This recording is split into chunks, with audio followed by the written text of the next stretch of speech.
Welcome, everybody.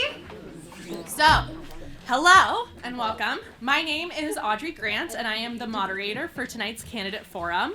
Welcome to this Select Board Candidate Forum at the incredible Judavine Memorial Library. I first want to thank the Hardwick Gazette, the library, and HCTV for the coordination for this, as well as our incredible candidates here this evening. I do want to say first that HCTV is recording this for public access, which we love. With that being said, I will ask that on behalf of our hosts that folks not record parts of tonight's forum. There are snacks in the back, as well as bathrooms down the hall and to the left. This forum will start with candidates' opening statements, then answering questions, then closing statements. Candidates will have 1 minute to answer each question, except for question 3, which they will have 2 minutes. Kristen, over here, will be our timekeeper. So candidates, please look over to her for staying on time. There will not be any... Good luck, Kristen. All right. There will not be any audience questions this evening. However, we do encourage that both candidates and voters stay and ask questions and mingle after the forum. Just a reminder that this is not a debate, but an opportunity for voters to get to know you, the candidates. And before we even begin, can we have a round of applause for the 8 folks that are putting their names out here this evening?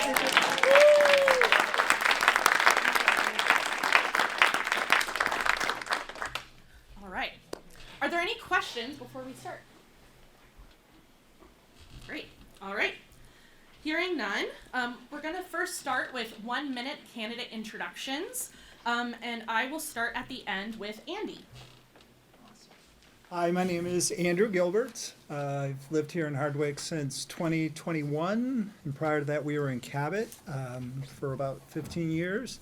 Andrea opened the vet clinic here in Hardwick in 2010, and I was the benefactor of spousal insight to move to Hardwick. Love it here. We love the community. We love the village. We love the trails. We love everything about the area.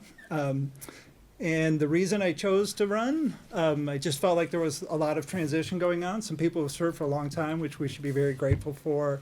And we faced some challenges around infrastructure, education, housing, and affordability, and just thought it would be my time to contribute. And with that said, I'm very grateful.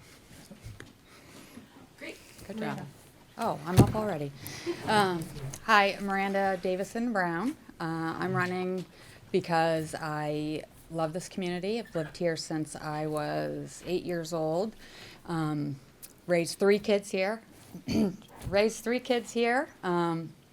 And I'm a project manager and a local business owner, so I spend my day managing problems and solutions and budgets and resources and collaborating with folks. So I'll keep it short and sweet. Your turn, Derek. Derek Richardson. I'm born and raised here in Hardwick. I'm 27. We own a couple businesses locally. I got a wife, 2 kids, 3-year-old and 5-month-old. So we're pretty busy at home.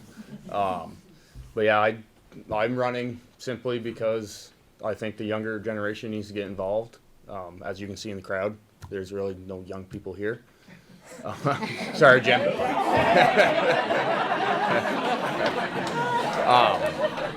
And, you know, with my business background, I think we can do a little bit more to hopefully save money and help people not try to have to move out based off, you know, taxes or whatever, rising cost, and cost goes up no matter what. But, yeah, that's why I'm here. Hi, my name's Joe Nudell. I grew up here in Hardwick as well. I graduated from Hazen in 2007, and like a lot of our... Sorry. Yeah. So I grew up here. I graduated from Hazen in 2007, and like a lot of our young folks, I moved away. I went to college, built my career, so for the past 8 years I've been working in public policy research. Yeah, over the past couple of years, I moved back with my partner, Catherine, and, you know, she's here now. She meets people. She tells them she lives in Hardwick, and they say, "That's so cool. You're so lucky." And I have to tell her that's not the reaction we always got. And so, Hardwick's changing in a lot of good ways. But, at the same time, it makes things more expensive. And I'm really concerned that it's becoming very expensive to live here. It's making it hard for young people to have economic opportunities to raise families here. I think we need to do more, double down on building housing, affordable housing, keeping young people in the community. And so, as I said, I work in public policy. That's my background. That's the way that I feel I can contribute here, and that's why I'm running for select board. All right, Kaylee. Thank you. My name's Kaylee Galloway Kane. As most of you know, I do respond to anything. CLID is acceptable. I am running for my third term. I'm super excited to see so many people running for select board. I think it's a big deal to have so many candidates, and a big deal to have all of you here. I first joined the select board 6 years ago because I felt a responsibility to be involved, to ask questions, and to do what I could for Hardwick. I grew up in East Hardwick. Joe and I actually graduated in the same class back in 2007, so it's hard to believe we're coming up on our 20-year reunion. But I now have a young child who's about to join the school system. We have a small business in East Hardwick. So I'm running again to continue, as I said, to ask those questions and really do the best that I can for Hardwick and East Hardwick. Great. Bruce?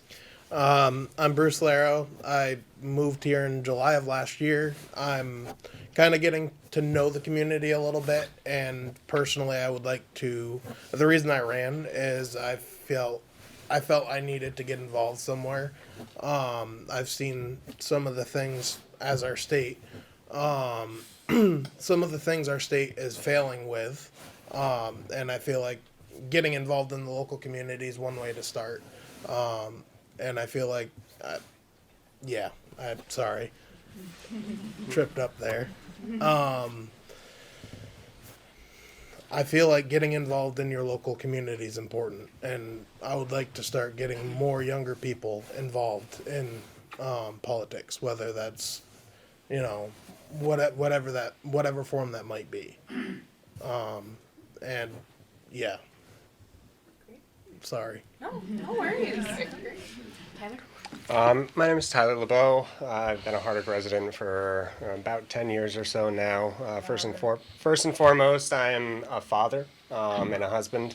My daughter is 10, my son is 8, and over the last 10 years, I've been a volunteer with the Hardwick Fire Department, and I'm a nationally registered EMT with Hardwick Rescue. I feel like that gives me a very unique perspective into the communities that we are in Hardwick and beyond. I feel like in today's climate, unique solutions are needed. I pride myself on being an out-of-the-box thinker and coming up with a solution regardless of what issue is in front of me. I moved here 10 years ago. We absolutely fell in love with the community. Met my wife, got married, and bought a house last year. And Hardwick is just a mash of every kind of walk of life, and we all seem to get along. All right, and Larry? Hi, I'm Larry Fligelman, and I just want to start by saying how I agree how amazing it is that we have 7 candidates for these 2 seats. It's really pretty special. And right now we are making big decisions about infrastructure, resilience, affordable growth. On the select board, I see a real opportunity to help the town move forward while holding on to what we love. My administrative experience combined with my current roles in town make me a great fit for the select board. I volunteer with Neighbor to Neighbor to support folks after floods and to prepare for the next one. I serve on the Planning Commission to make housing and zoning more equitable and affordable. And I get on stage with the Civic Standard in hopes of lifting spirits and having some fun. I'm someone who shows up, does the work, and helps this town move forward while preserving what we love about Hardwick. So please vote for me on March 3rd. Thank you. Awesome. Audrey, before you go again, we have people on Zoom. You're speaking to the owl. We have people on microphones for HCTV. please speak up as though you're speaking to people in the back of the room, candidates. Thank you. Thank you, Paul. All right. So for the first question, which each candidate will again have 1 minute to answer, and we'll start with Miranda this time. The question is, what do you see as the town's most important issue, or one that helped you to decide to run for select board? And again, we'll start with Miranda. Yay. Okay, so I think we have several important issues. What is the most important one that I could think of? Right now, it's a lot of people, taxes, we can't afford to live here. Me including one of them. I've lived here my whole life. I think we need to find creative resources, start planning our projects better, managing the scope of work, and making sure we're getting what we're paying for by vendors, and really thinking outside of the box and asking the tough questions. Hearing everybody too, knowing that everyone has a difference of opinion and that's okay, and just taking the facts and not feelings into perspective. Great. Derek? Yeah, it's kind of actually almost the same thing. You know, taxes, the cost of living here in the town is getting almost out of control, and you know, how do we find ways to make solutions to that? You know, prioritize problems, preventative maintenance. You know, each department, you know, I think we can cut some cost and help off of that. Great. Thank you. Joe? Yeah, I'm also going to say affordability. You know, I think that has a lot of things that sort of connected with affordability, and that's, of course, housing, it's healthcare, it's jobs. I think we need to be creating more economic opportunities for younger people who are trying to live here. We've got a lot of vacant storefronts downtown. There's like a dozen of them. The select board's role in this could be, you know, more active. Like the select board has small business loans that I think a lot of people in town don't know about, that they could connect people with. Yeah, and then like looking at housing and new housing programs to finance building new housing in town. Yep. Great. Kaylee? So it's a great question. When I first started the select board 6 years ago, I learned so much. I learned mainly that municipal is not just roads, that we are working on the yellow barn and the pedestrian bridge and roads and accessibility and so many different issues, and they're all connected. And they're usually not cheap. And we work very hard to keep the town as affordable as possible. But I think now the big issue, which some other candidates have said, is housing. As a young person, I feel very fortunate to have a house. It was not easy to do, but I hear lots of stories about how it's very, very difficult not only to find a house, because there aren't that many on the market, but to also make that house affordable. So I'm really interested in having the town help support families staying here and also being able to afford being here through housing. I think the town could do more for that. Great. Bruce? Sorry. What was the question again? No worries. What do you see as the town's most important issue, or one that helped you decide to run for select board? Okay, so first off, I feel the parking is a big issue. You know, we have the few businesses we do have, there's no way to get parking. There's almost nowhere to park. You know, that's part of my thing is I see that. And also as someone without a license, sometimes having opportunities for people to get to the near shopping areas, like Morrisville, for example, would be important. Other than that, I really feel like this town also, housing is a big issue. Great. Tyler? I think I'm going to fall in line with the previous people and say affordability is one of our biggest issues, and it's a two-pronged approach. How do we deal with that affordability? How do we make it affordable? Part of that is lowering taxes. Part of that is bringing new business into Hardwick for the additional tax revenue. How do we find a way for new housing in Hardwick to bring new residents in for for that tax boost as well. There's programs out there, the CHIP program. There's programs through the federal government and the state government that offer grants and that financing to kind of drive that industry in our town. I think our money problem can be solved by A, figuring out our budget a little bit more tight, and B, bringing new people into Hardwick so that there is just more money in the pot to play with. Great. Larry? So I think there's a lot we can do about affordability. And so there's a couple of big issues that I'm thinking about, but I'll stick with the table for this for right now. And I think about some of the things we've already started to do as a town. For example, like we're going to end up getting what's called Tier 1B status, which is going to let us in downtown Hardwick and some other spots. It's going to let us avoid some of the Act 250 permits, and that isn't going to lower cost today, but it's going to make growth and housing more affordable over time. It takes a little while.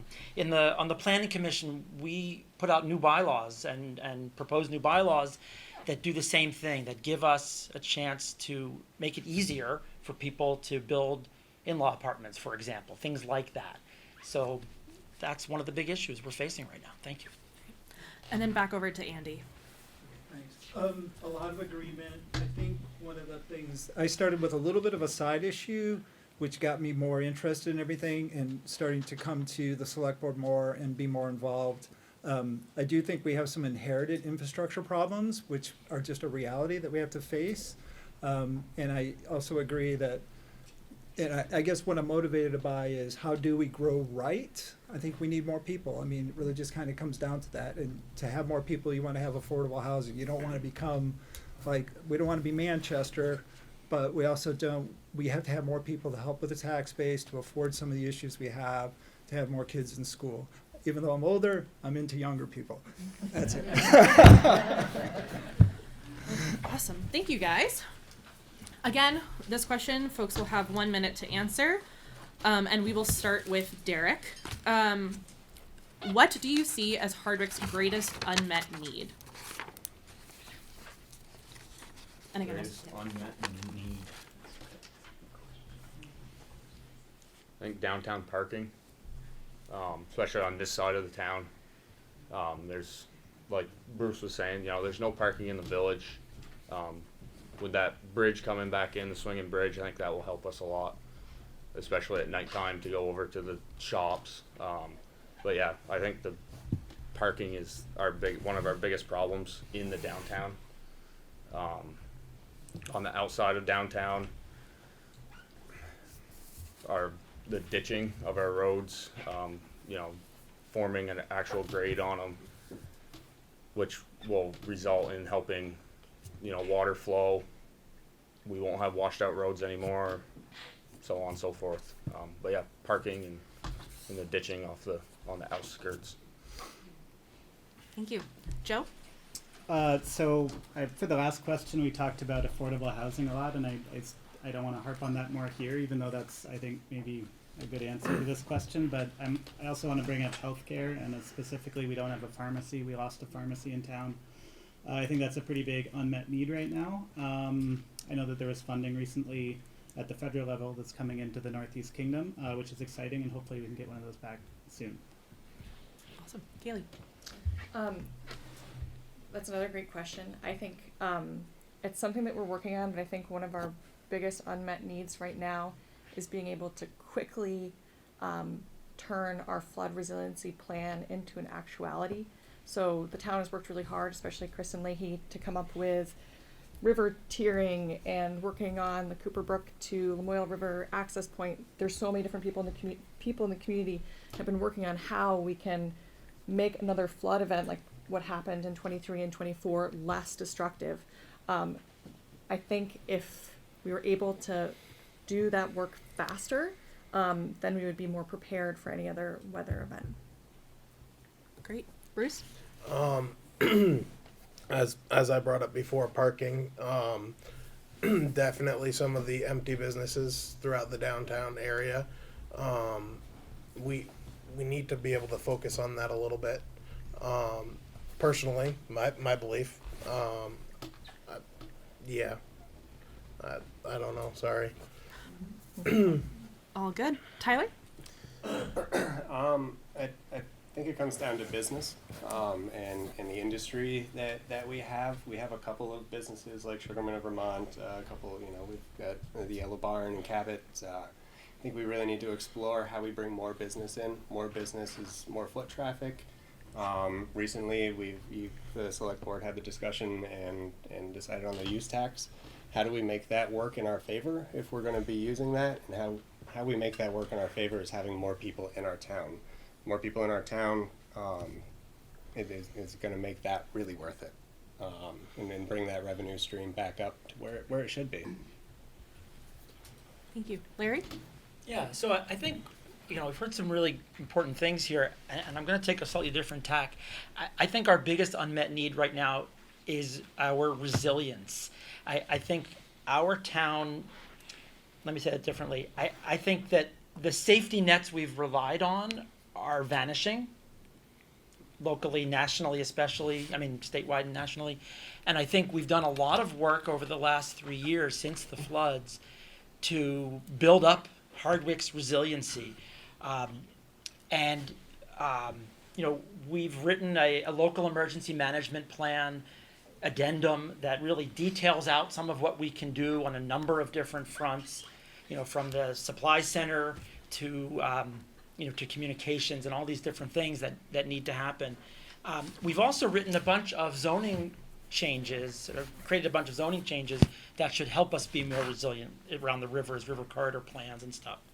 And then finally, the essential services complex getting done is very important. Thank you. All right, back over to Andy. Not to repeat more people, but I will a little bit. I agree on a lot of this, parking, business, and all those things. And I think, again, it's driven a little bit by, are we growing in a healthy way? Do we have enough infrastructure in terms of housing and affordability? One of the things that maybe we can think about is somebody like a development coordinator, either a committee or an individual, that's their sole focus. How do we, because we can all talk about it, but until somebody really puts some elbow on it, how do we get to a point where you actually attract capital? Where can we really build? What are the funding that's there? Now, that said, too, the staff already does a tremendous job, and they already know a lot more about this than I do, but it's just an idea that maybe that would help get a little more focus on it. And Miranda. It's a good question, and hearing other candidates, and I agree, we need to have more parking and more people, but also with that comes the traffic flow. I don't know if folks have gone to work or brought their kids to school or picked them up, but at those times of the day, you can sit in traffic for a long time. If you drop a child off to Hazen and you come down, sometimes the traffic is all the way past where the co-op is. So I think with our infrastructure, as grand plans come together and we think about wanting to make Hardwick more affordable, more housing, and get more people in here, we also need to think about how is the traffic going to flow in our downtown and what can we handle in capacity. Thank you. All right. So for this question, candidates will have 2 minutes to answer. Again, folks, you do not have to use your entire time. For this question, we will start with Joe. What do you see is Hardwick's largest infrastructure need, and how can the select board support this work? That is a good question.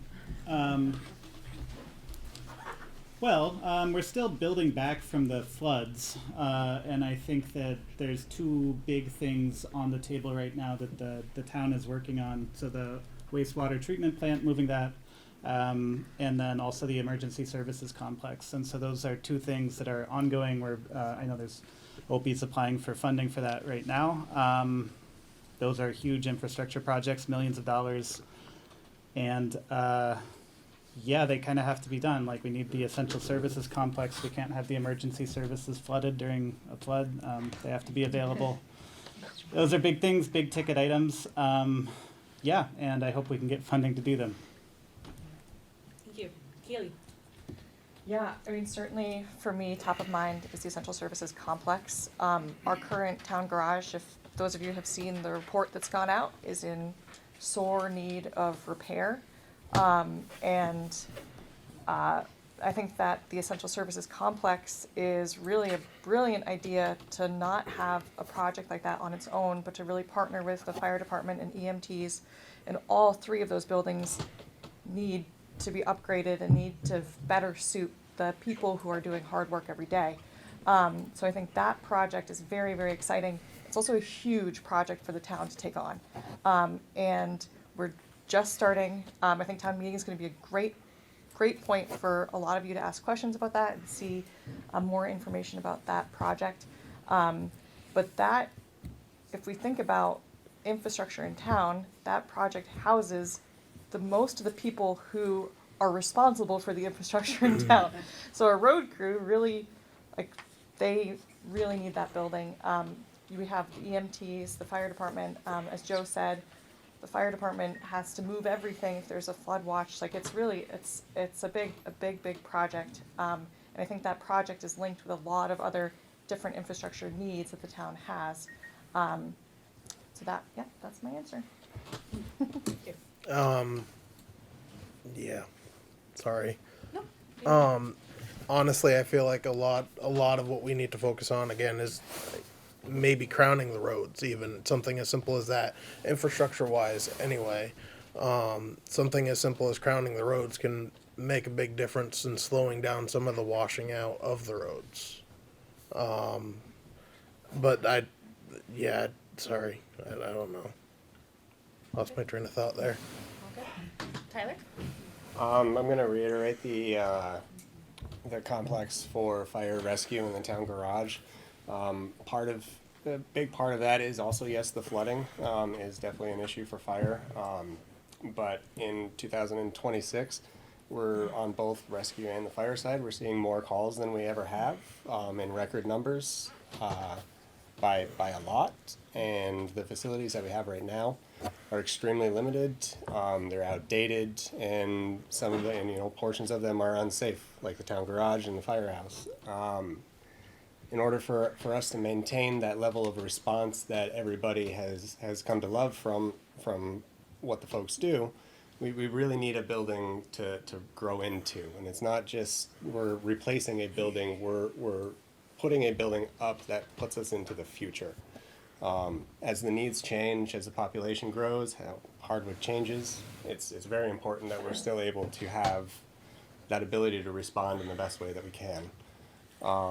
Outside of that, getting Hardwick Electric talked about with the potential merger. We have the dam, building that back up, trying to control the costs of our energy. There's a couple of different things that we could really focus on, but the emergency complex is a really big one for the community, not just in Hardwick, but around Hardwick as well, for mutual aid responses, for us to be able to maintain what we're doing. Thank you. Larry? So I think I got three that I'm going to talk about a little, because it's like a three-way tie almost. I think it doesn't feel like the most important today, but getting the wastewater treatment plant to higher ground is going to feel like the most important thing when it does. And so that's got to happen. We've got to figure out how to do that, and I know there's a plan, and we're looking for the funding and stuff. The essential services complex is close behind, or maybe tied. We need to make our, those essential services ready for the next several decades. We need to make sure they're available for us when we need them all the time. The garage is past its useful lifespan. The fire station needs to be out of the flood zone. It's pretty clear. And the rescue building just needs updated space, like you've mentioned, and needs to be able to handle the traffic that they've got these days. We need that desperately for us all. The third thing I want to talk about is the improvements to downtown. When we think about infrastructure, I think about, we finished the rail trail. the rail trail got finished. People are coming to Hardwick, and it's hard to get around. It's hard for bicyclists, snowmobilers, whomever, to get from the trail to other places. It's hard to park. It's hard to walk. It's hard to, take any wheeled vehicle from downtown into, let's say, the co-op or something. The Main Street, Mill Street study that was just completed would make it safer, increase, improve, the crosswalks and sidewalks, things like that. And at the same time, we've done another study of East Hardwick's village, and the infrastructure there also needs to be improved. These efforts, I think, are going to make Hardwick a better place. So I think our downtown improvements are the third of our big infrastructure projects. Thank you. Great. Over to Andy. Okay, thank you. And Larry mentioned two of the other ones I was going to mention, the wastewater and East Hardwick, so thank you. And I'm in general agreement on the essential services complex. I think it's the biggest thing facing us right now. I think a lot of planning has gone into it already and thought has gone into it. I think there's a good opportunity for confluence in terms of, we're putting fire, rescue, and, public works together and addressing that. The last meeting, the informational meeting that we, select board just had, there was some mention about maybe some other funding sources if we leverage northern borders and some timber things. I think that's an exciting thing. It doesn't mean it's going to happen, so don't whatever. But I think there's some other creative things as we get deeper into that planning process that might help. It's going to be unfortunately costly, but it's also essential. So. Thank you, Miranda. Another good question with infrastructure. I'm not going to sit here and pretend I know a lot about it. But I do think the wastewater plant is a big thing. We noticed it after the flooding. As somebody already said, you don't know what you need until all of a sudden you don't have it. And as far as the complex goes, I think it's a great idea. I think it needs to be thought out and planned really well. And also, how do we take care of things? If we are going to put the money and the effort into building new complexes and whatnot, we need to think about, okay, how are we going to maintain them so they last for a significant amount of time if we're going to spend a significant amount of money? Thank you. Derek. Yeah, I agree with everyone on, the wastewater. I think that's a big one, as well as the complex. And as Miranda said, and I was going to say, in order to do that, there has to be a plan, a maintenance plan. I know the town guards, especially right now, there's never been anything done to it. And when you don't take care of a property, it's going to run itself into the ground, and we're going to be back to this conversation 20 years from now. What was it? It was $6 million, was it?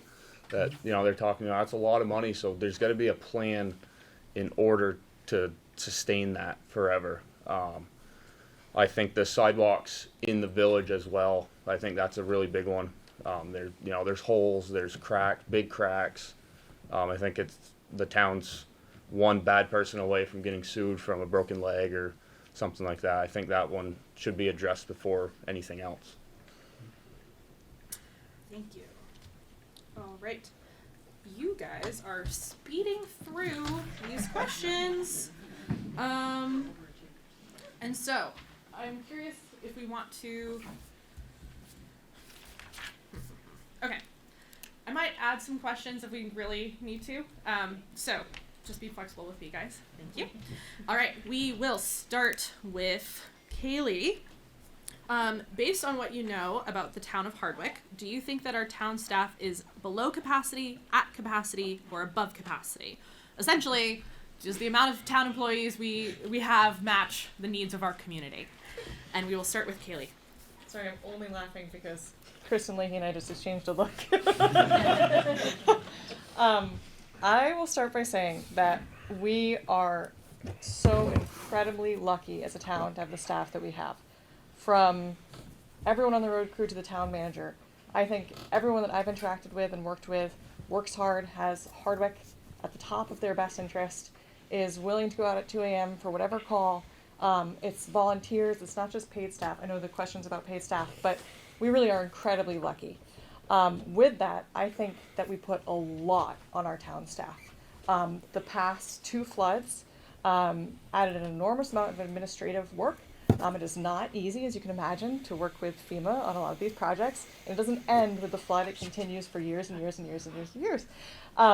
So I think that our town, I think that our staff are able to handle their workload. I think that in the future, we would need to add staff to help with that capacity. So to shortly answer the question, I think that we are at capacity with our current staffing.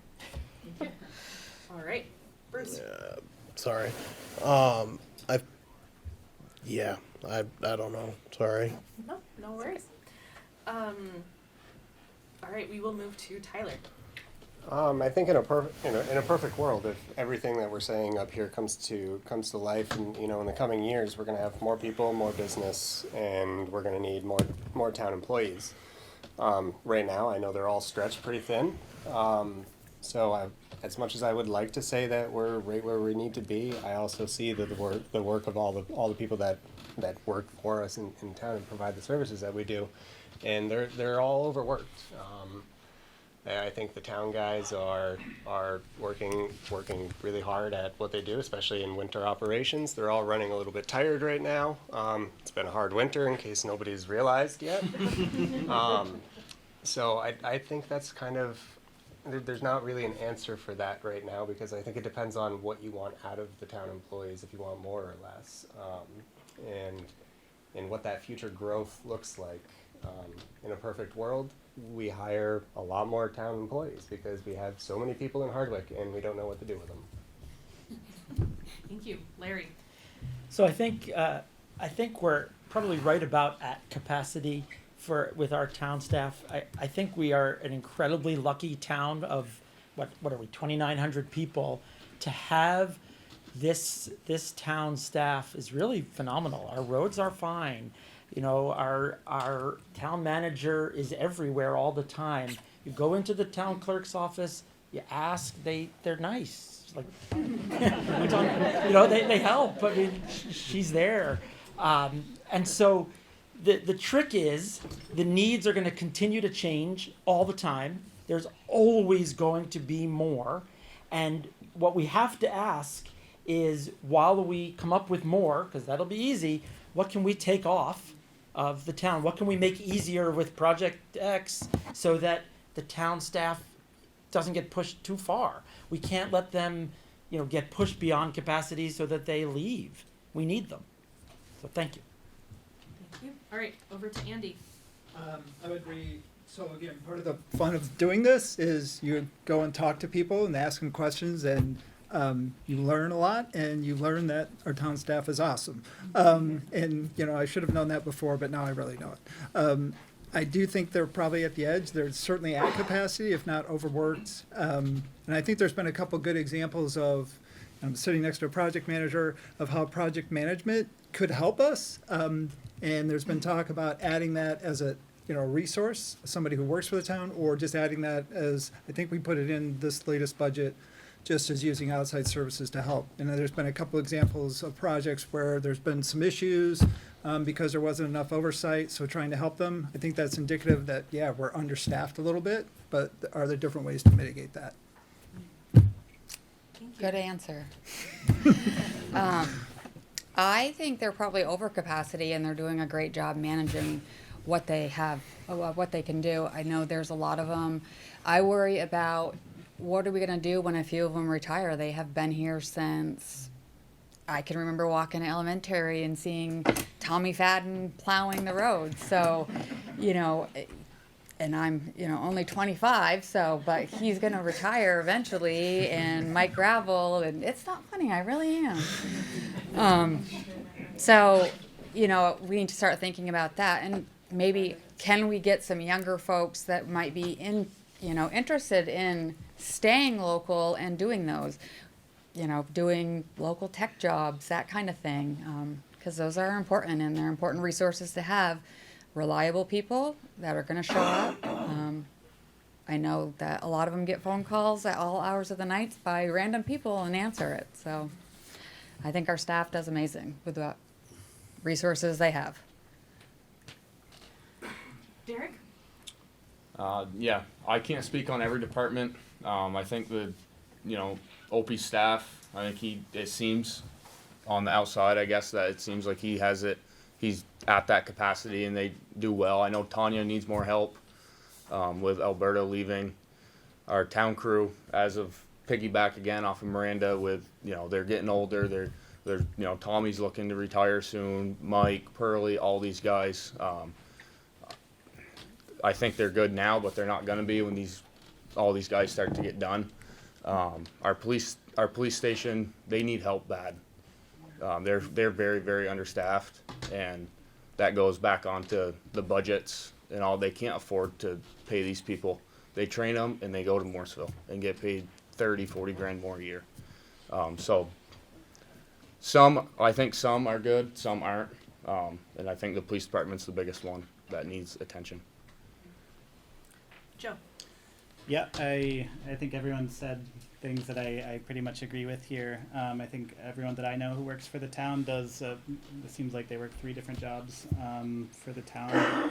They just do so much, and I really appreciate, Mike Gravel is my neighbor, and he's out plowing at 4 in the morning, and then he comes home and plows more and plows us all out. It's just, we're so lucky to have people like that in this town doing so much. I think for the select board, definitely, like in terms of budgeting staff, like it's hard. Healthcare realistically is one of the most expensive things that we pay for in the budget, and so it's just have to strike a balance between trying to get all the help we can and all the help we need, and then just figuring out how to afford it.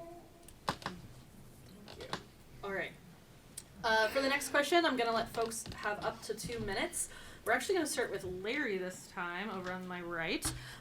What do you see the future of Hardwick is in the next 5, 10, or 15 years? And again, we're starting with Larry.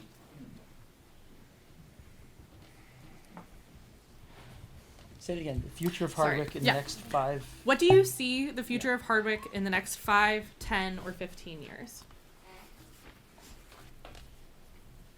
Okay.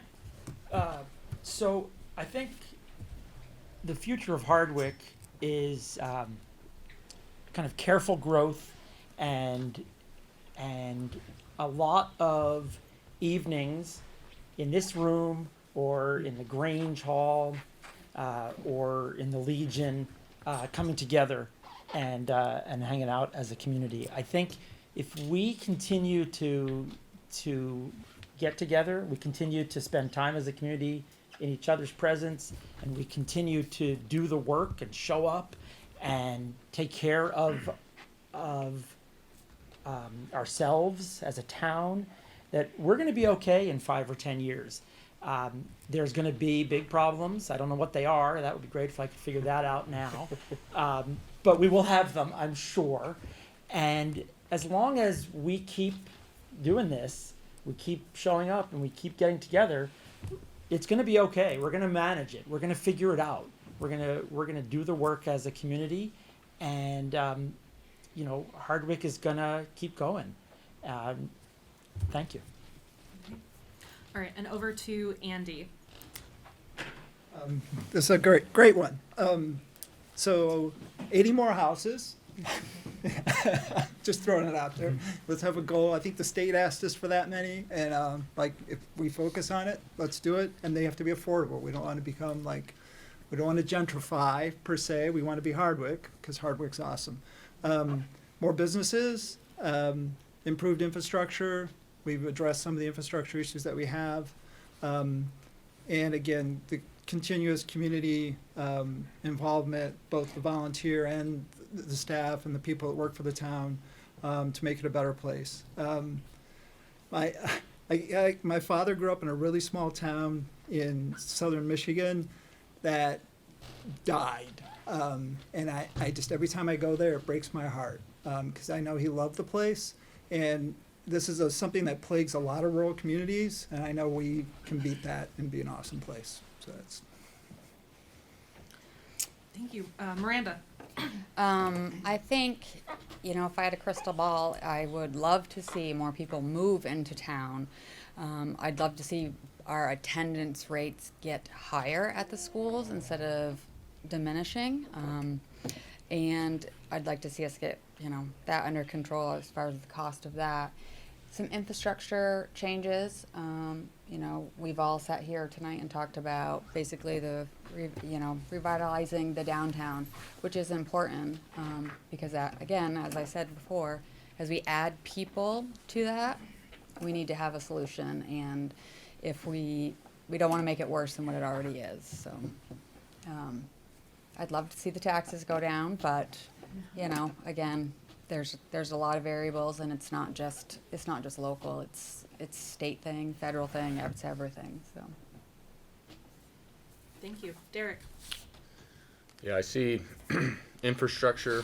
I think a lot of things are going to change or get fixed. Yeah, and I don't know.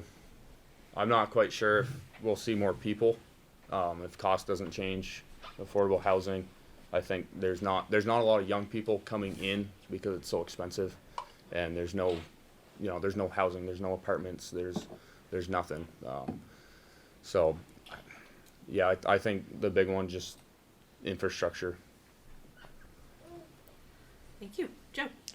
Yeah, I agree that the status quo could be bad. I mean, I think Hazen has 230 something students this year. It was about 400 when I was there. That declining population is not a good thing. So, yep, definitely doubling down on, making things more affordable, building housing so that people can come live here and thrive here, open businesses, fill our vacant commercial real estate. So, that's kind of up to us as a town to make sure that happens. Thank you, Kaylee. Yeah, I mean, definitely agree with a lot of what's already been said. I think that if to think about the next 5, 10, 15 years, that we really don't have a choice, that we have to be more affordable, so that way families and people can continue to live here and also come here. And as I said before, it's all connected. I think I would love to see businesses thriving. I would love to see us be self-sufficient and resilient, to be able to not have, as Larry said earlier, state or national changes super negatively affect us, if that is the case. I think Hardwick, we're very lucky in that we're there for each other, and I don't think that that's in every community. And I do think there's a possibility to be a little bit more self-sufficient, to really be creative and work together, to think about not just how expensive it is, but how else can we come up with different revenue sources that aren't just your taxes. So I'm hoping that the next 5, 10, 15 years we can really all work together to be creative about how we can keep Hardwick successful. Thank you, Bruce. Sorry. Would you like the question again? Yes, please. No worries. What do you see the future of Hardwick in the next 5, 10, or 15 years? Honestly, a lot of it, I see, the community staying there, hopefully, ideally, the community should be there. One thing I've learned since I've moved here is just how tight-knit everyone is in this community. That's something that's very important. Working together when things go wrong, ideally it would be nice for nothing to go wrong, but realistically it's not going to happen. You're going to have things go wrong. Ideally I would like to see it where people are seeing change in the community for the better in the long term. Thank you. Tyler. I think we all kind of touched on it, and it kind of is the common theme here, and that word is community. Here in Hardwick, we have a phenomenally beautiful community, regardless of what your political views are, what your personal beliefs are. We all at least try our best every day to wake up and treat everybody with respect. I think the next period of 5 to 15 years is fluid. It's open. It's what we want it to be, and it's a little bit less about what us candidates might want it to be. It's what does the community want? We serve the community. We are here to make the community the best that we can make it with the ideas that you guys have and bring to us, and move on from there. I think that a lot of the financial issues that we're seeing right now, and we look at is it's the flood recovery. That takes a number of years to fully recover from. And, I think the next 5 to 15 years for Hardwick are incredibly bright. Once we get through these next couple of years, get done with FEMA, open up some businesses, get some new people into town, and once we are recovered from that floods, plural, I think we're going to see a stark increase in everything in town. There's going to be more money to go around because, well, we've recovered from the flood, and here we are. Thank you. All right. So, again, you guys are doing incredible on time. Really had to keep me on my toes. So, let's do a fun one. Hardwick has an incredible agricultural history and so many great places to get food in its village. And I'm curious, what is your favorite food spot in Hardwick? And we're going to start with Bruce. That's a tough one because I really, since I moved here, I haven't really ate out much. Personally, so far the only place I've ever been to was Hardwick House of Pizza, which it was good. I had a burger. It was very tasty. But ultimately, I don't tend to eat out as much when it comes to certain things. No worries. All right. Tyler. I'm gonna go out on a limb and say the Village Diner that we have here in town, and I bring it back to COVID years, when we kind of half got released back out into the public for the first time. Lynn at the diner was incredible. She was one of the first to open that little window up and start feeding us food that we didn't have to make in our own kitchens for the first time. And just the donations that she has and what that restaurant means for Hardwick, it's a staple here, and I absolutely love their food there. It's our favorite breakfast spot on shift. So, Larry. Whew, this is a tough one. Can we talk about like resilience and affordability instead? No. So, yeah, I say it's a tough one because I really like breakfast food the most. So the diner kind of wins.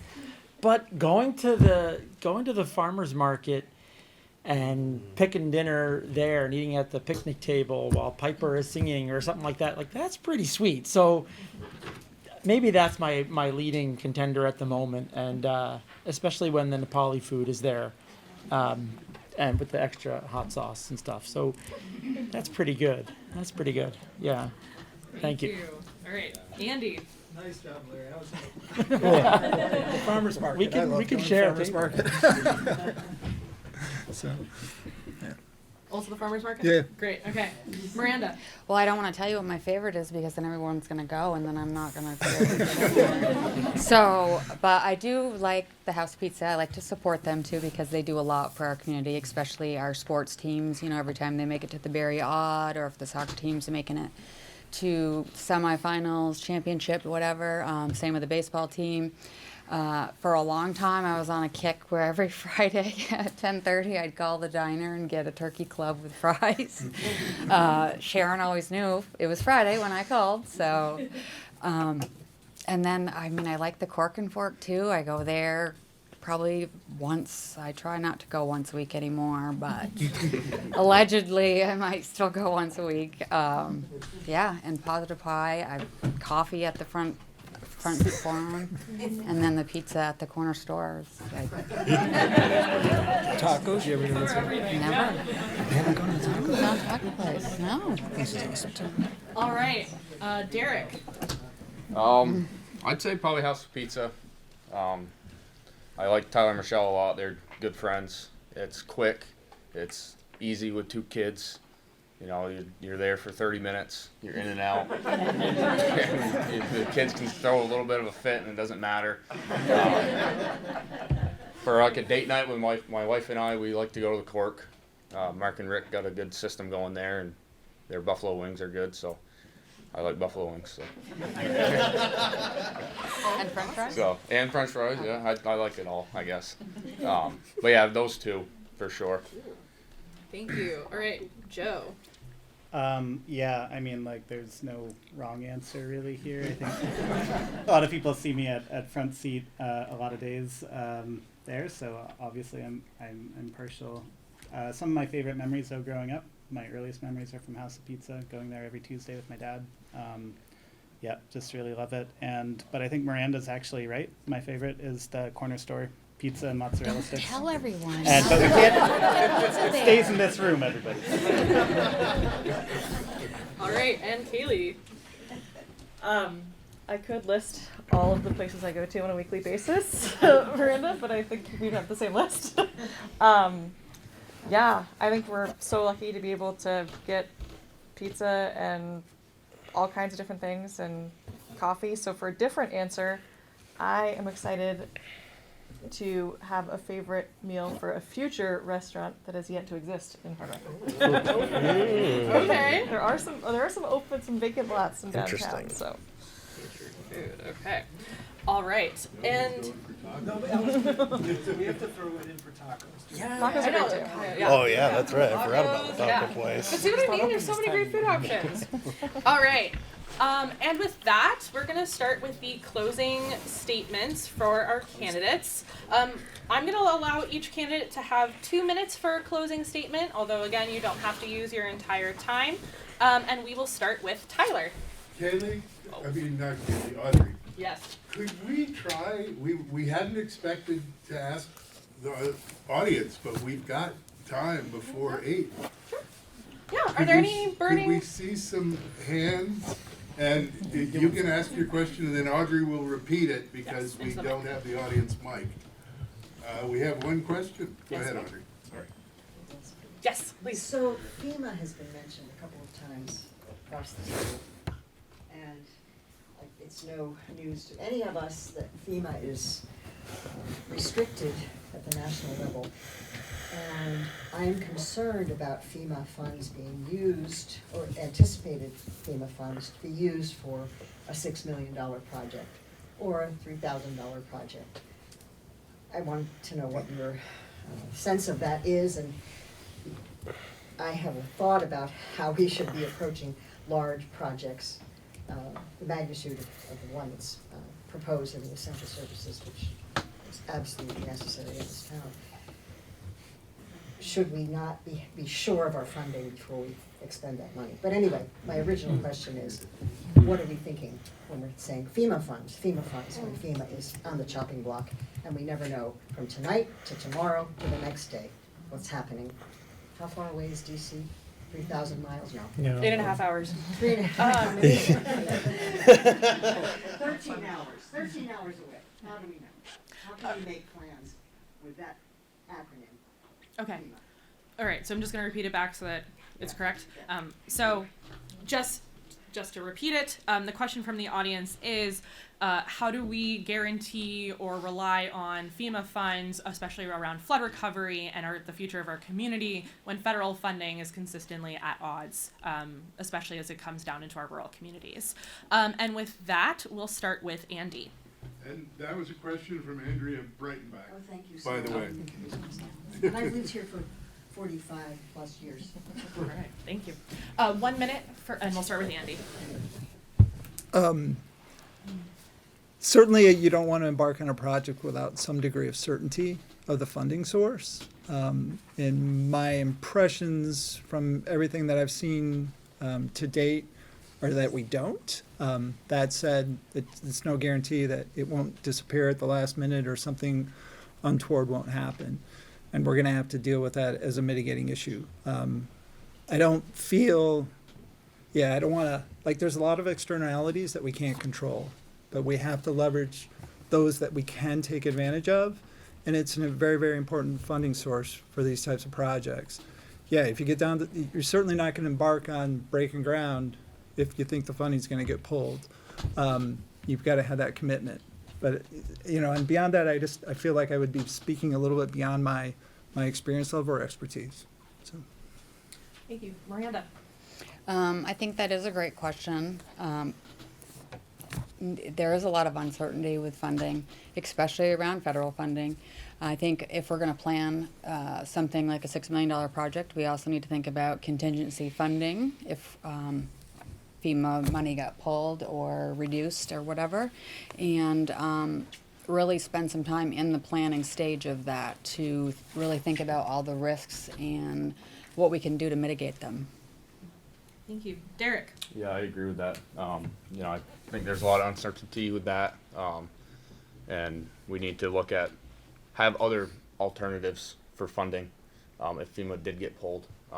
But as Andy said, that this question unfortunately is a little bit past my expertise right now, so I'm gonna keep it at that. Thank you. Joe? Yeah, again, like we do have people who are far more experienced with writing these grants working for the town. And I know that the town just rejected an offer from FEMA for the wastewater treatment facility because we think it should be higher. And I don't know how to play that game, and so I defer to people who do. I do think that we should be diversifying our revenue sources. I think that's part of the idea behind the local option tax. And even though I don't actually happen to agree with that particular tax, I do think it's important to look into other funding streams. Thank you. Keely? I think it's a great question. I think that the town right now relies heavily on grant funds, not just FEMA funds, but federal and state grants that are never guaranteed. Even though we have staff that know so much more than I do about the ins and outs of FEMA and zoning and state grants, it's a reality that they're not always guaranteed, and that is a scary thing. I think the best that we can do as a select board is support the staff and the town in being creative and self-sufficient and quick. So if something like that were to happen, to have a backup plan or at least a system for being able to do that work without that funding. Thank you. Bruce? I don't know how to answer that. I'm sorry. Personally, I feel, sorry. No worries. Tyler?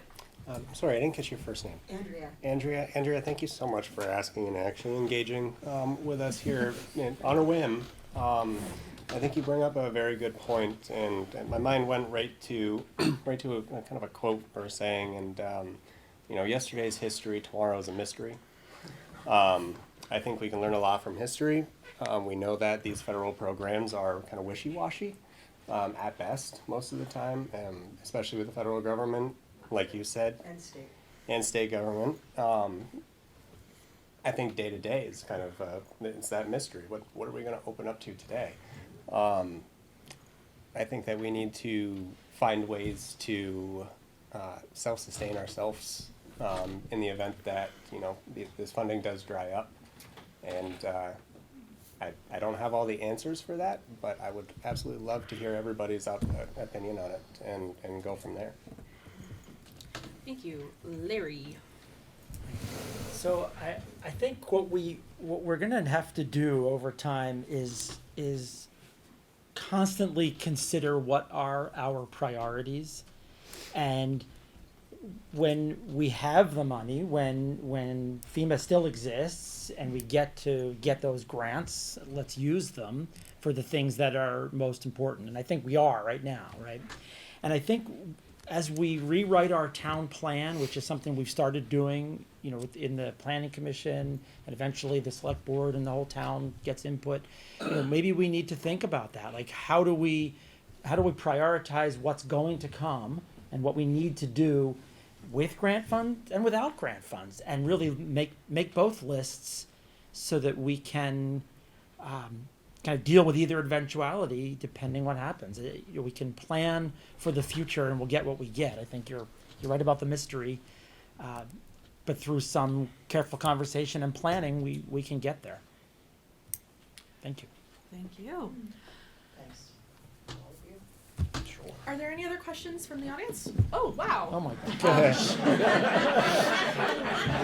Enthusiastic questions. Just one. Just one.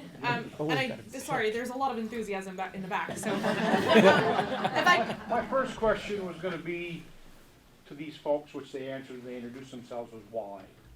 Because this can be a thankless job.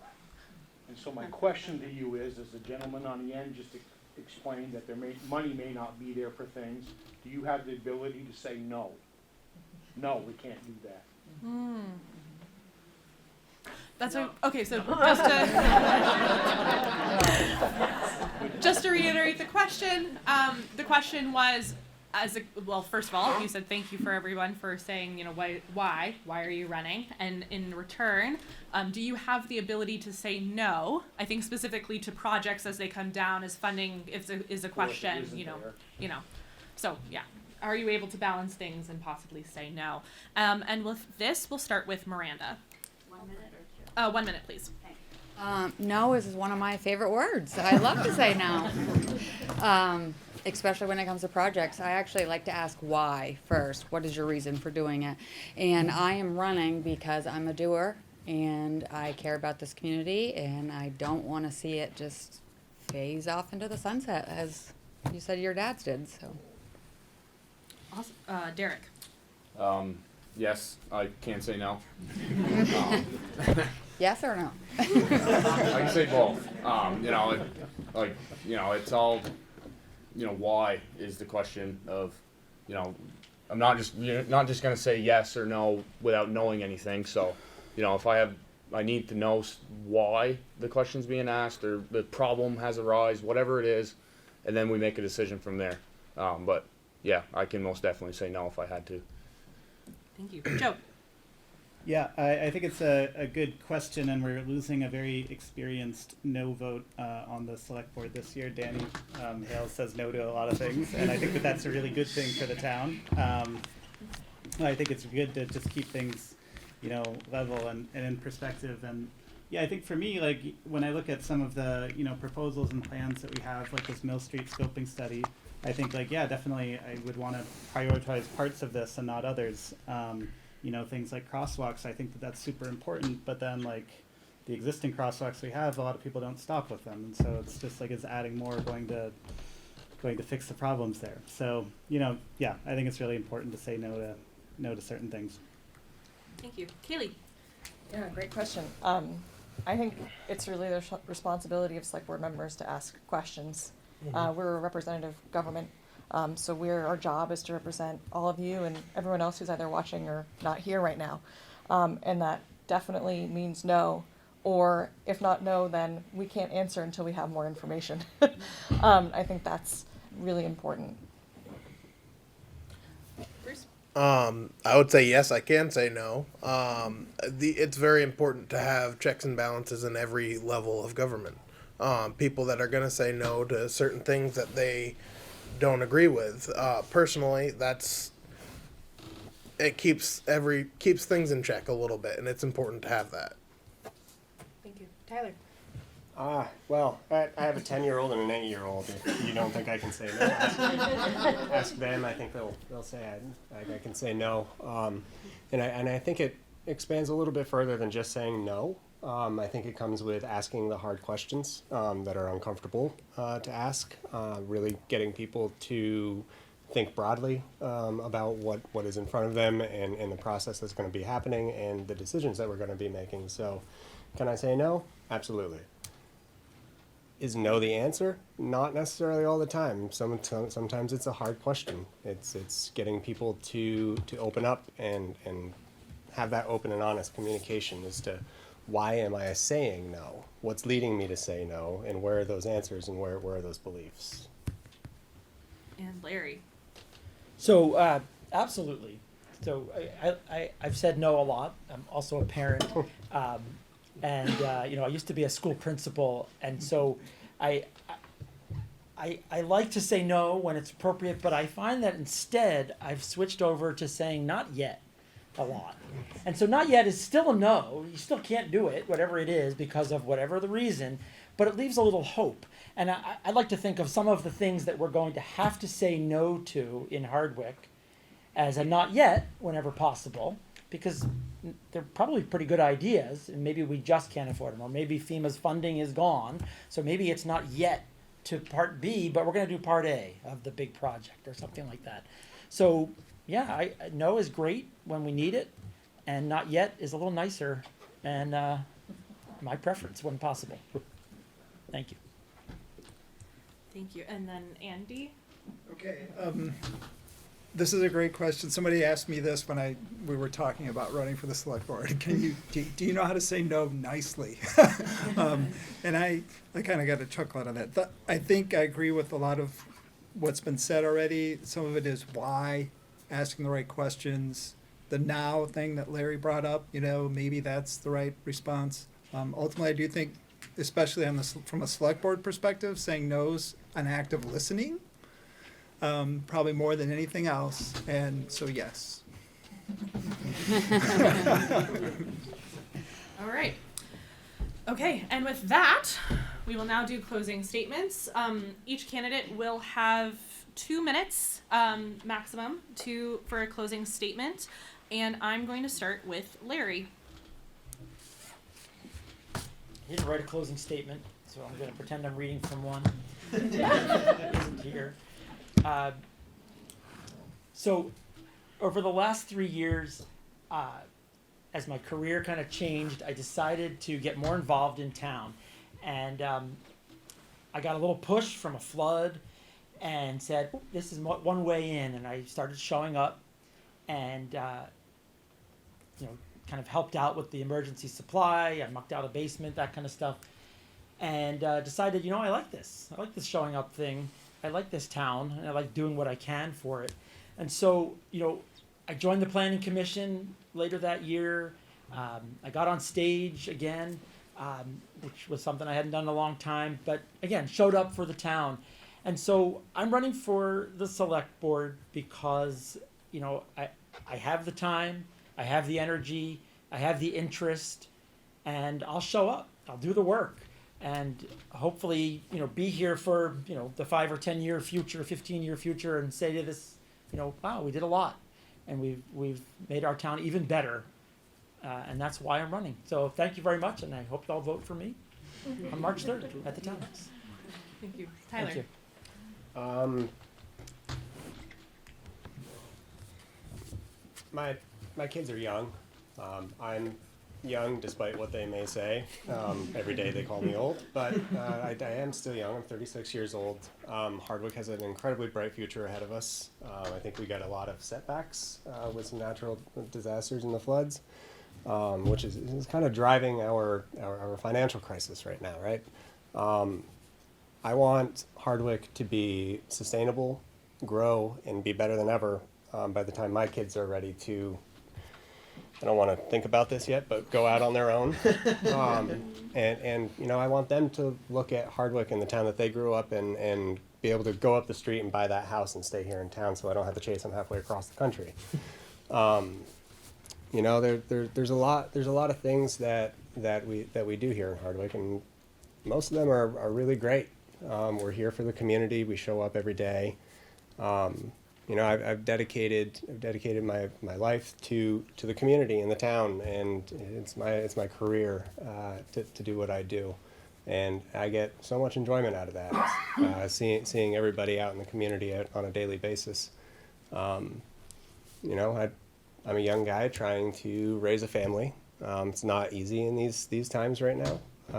I feel like I have a unique perspective that I see a different side of life in the community that might not be very out in the open. So I have a pretty good idea of what those little niche needs are that we need.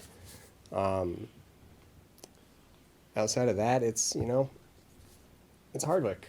We're all Hardwick, and we all want the right thing. We're all here for the right reasons, and it doesn't matter who you vote for. March 3rd, come out and vote. I'll be there probably all day, so come out and have a talk. If you want to talk, we'll talk. I just want to say thank you to Diane and the library for hosting this and coordinating all this. This has been great. Bruce. Yeah. So mostly I would like to thank everyone for coming out. It's important to have people involved in the community overall. Also, I would like to state that I've lived throughout most of Vermont, and the values I find here are mostly old school Vermont values. You know, you open the door for each other. You help each other out the best you can. Something as simple as opening a door for someone, it makes a difference. Sorry. Also, you know, just it doesn't matter if you vote for me or not. It's nice to be able to see people come together in times when it's needed. So that doesn't matter who you vote for. Just show up on the 3rd if you can. Keely. So I think this has been a wonderful event, and I have taken lots and lots of notes. I think we as a select board in town need to be creative and realistic and collaborative in order for us to build a Hardwick where we can all thrive. And the next 5 to 15 years, I don't think are going to be easy. They're going to be expensive. They're going to be hard choices that not just the select board, but the town and all of you will have to make. But I think that we can do it. And I think that we all know that Hardwick has just about as much grit and resilience and certainly lots of ideas than probably any other town. And when I started with the select board, I started because I was dedicated to asking questions, to rolling up my sleeves, to figuring out how we can do that work together. And so I am hoping to continue to do that. Thank you. Joe. Yeah, so thank you everybody for coming out tonight. Thank you to the moderator and the organizers of the event. So I think it's really exciting that we have so many people here running for the select board this year. It shows a lot of excitement and enthusiasm for the town. That's really great. I think we are at a critical moment, as Kaylee was saying, where we have some expensive things coming up. We have this big affordability crisis, as we've talked about here, and so we have to figure out what to do. We need to follow through on the flood resiliency and all of that. We're also losing 2 very experienced members of the select board this year, so I think it's really important to choose the replacements carefully and realizing that none of us running for their seats have served on the select board before. So I'm old enough to have some experience, some wisdom, some good judgment. I'm still young enough to be part of the generation that's trying to live here now, build a life here, raise families here. I grew up here. I know where Hardwick comes from. I'm here to listen and represent you all. And I'm really excited to be a steward for the future. So thank you. Thank you. Derek.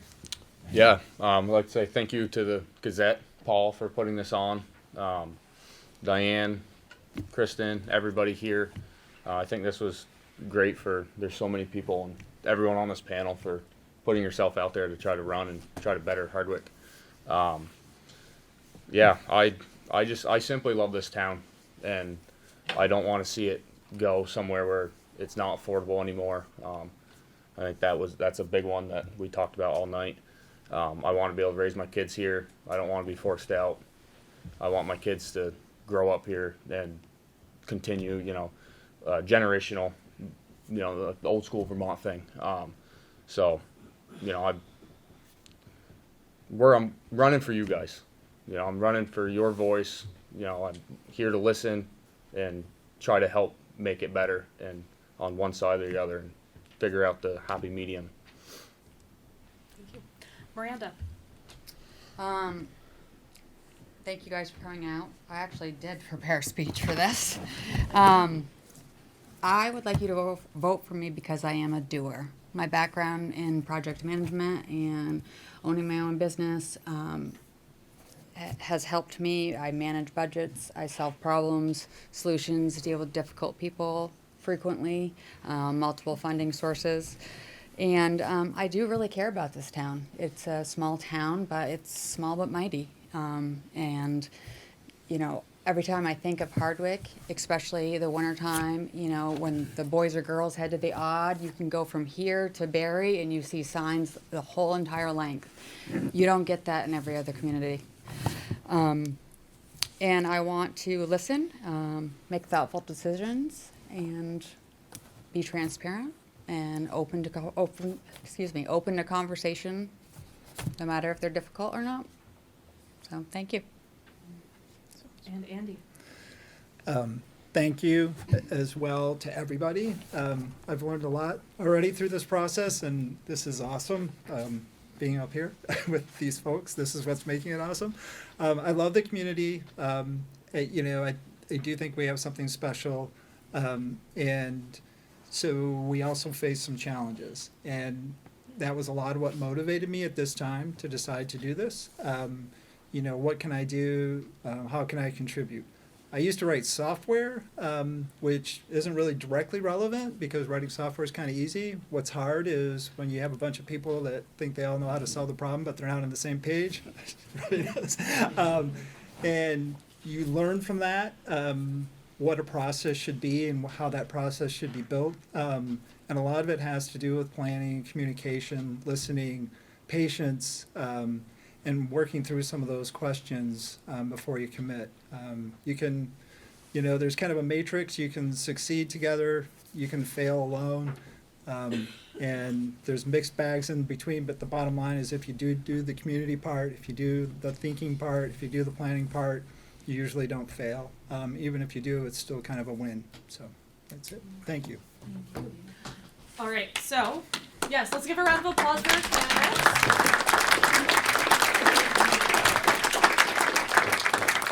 All right, just a reminder, town meeting day, March 3rd, as folks have said. This year it is at the Hardwick Townhouse. I believe town meeting day starts at 10, polls open at 9. And thank you guys so much for coming. And again, snacks, cheese. Please eat some cheese. All right. Thank you, guys. Before everyone goes, first of all, thank you all for coming out. I'm so glad. We never know quite who's going to show up, but filling up the room is ideal. And as others have said, as candidates have said, it's great to see 8 candidates, one of whom is running for her own seat without unopposed, so that's good. Maybe good. We have 7 people here running for 2 seats, and if you're more discerning than I am, you probably know who you want to vote for. There are more than 2 people I would happily vote for here, and I really appreciate you're all putting the time in to educate yourself and be here. Thank you.